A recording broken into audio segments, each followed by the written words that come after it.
Good morning. It is Monday, February 22nd, 2021. I'm Karen at Simply Living for Him.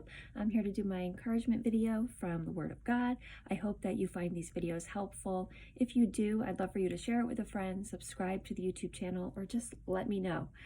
So it's funny because this morning I had a totally different topic planned, a totally different verse and a totally different topic planned for this devotional, but God kind of is pushing me in a different direction. So I'm listening to him, and I'll save that one for another day.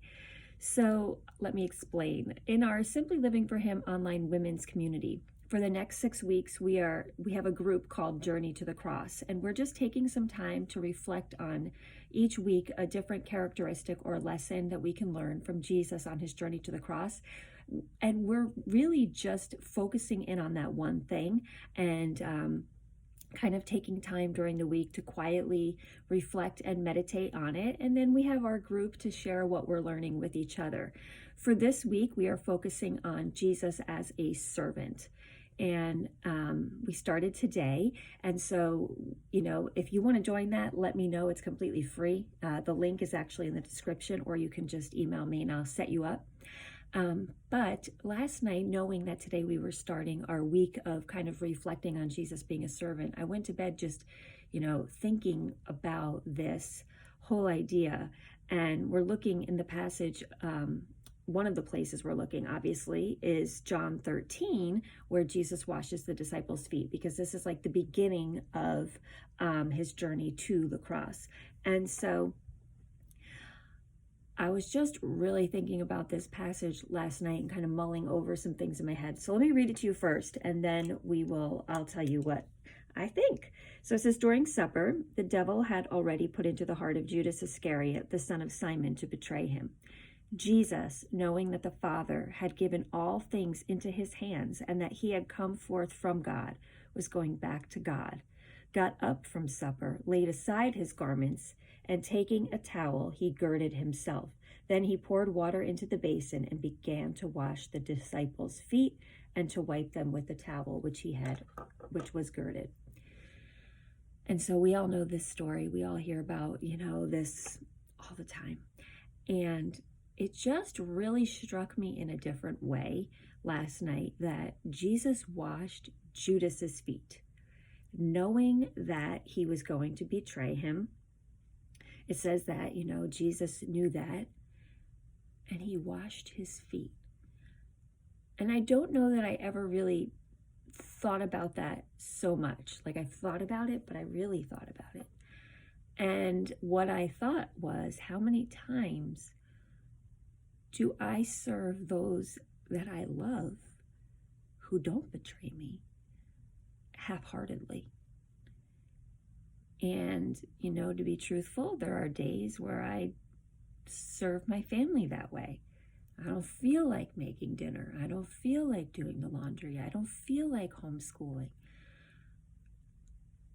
And those are the people that I love.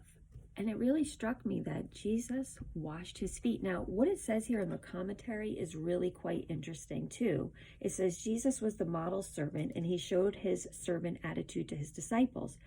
Washing guests' feet was a job for a household servant to carry out when guests arrived. But Jesus wrapped a towel around his waist as the lowliest slave would do, and washed and dried his disciples' feet. So we also have to put this into context. This was an act of a truly lowly servant. And in the context of the culture, we really have to understand what that means. So me serving my family's supper is still not really the kind of act of service that this displays. That this was the lowliest act of a servant, and he's washing the feet of the one who would betray him. And so when I really mulled that over last night, it just became my prayer, Lord, let me be a servant like Jesus. Let me have a heart like Jesus. And that's the other thing I wanted to say. Serving is not an outward action. We think of it as that. I'll go and serve the poor, or I'll go and serve my family, or I'll go and serve at church, or I'll serve, whatever it is in your community. or Jesus served his disciples here. The outward action only comes after your inner heart has truly been transformed to truly serve. Now, ultimately, we serve anyone. Jesus served his disciples, or we serve anyone because we serve God. That is our motivation. I think for a lot of us, our service, our acts of service are a motivation sometimes, if you're honest, to get recognition. Sometimes your acts of service are, hoping to please God because you're doing these things. But truly, the heart of a servant loves their father, is submitted to him, and wants to do his will. And then the acts are an outflow of that. They're not to gain anything. They're not to, gain love from God. They're not to gain recognition from anybody. Now, surely, when we're serving those we love, or we're serving in the community, we have a heart for those people, and we do hopefully consider them above ourselves and want to serve them.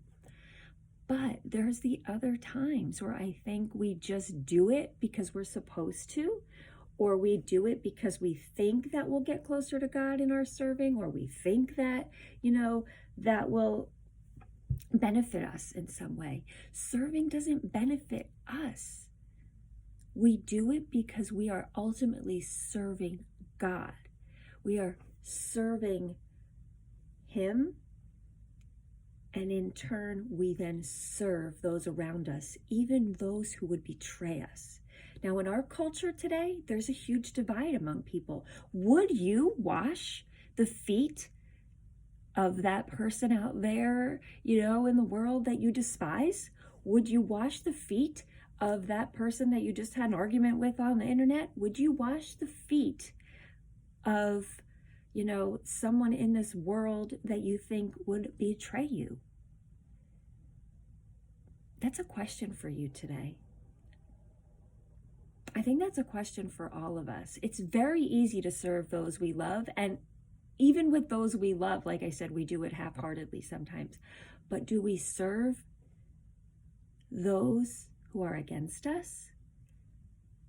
I believe that if God transforms our hearts, there's no question, because it's not us doing the serving. He's working through us. And so I encourage you, if you want to join along in this discussion in our Simply Living for Him community, to reach out to me and I'll get you set up.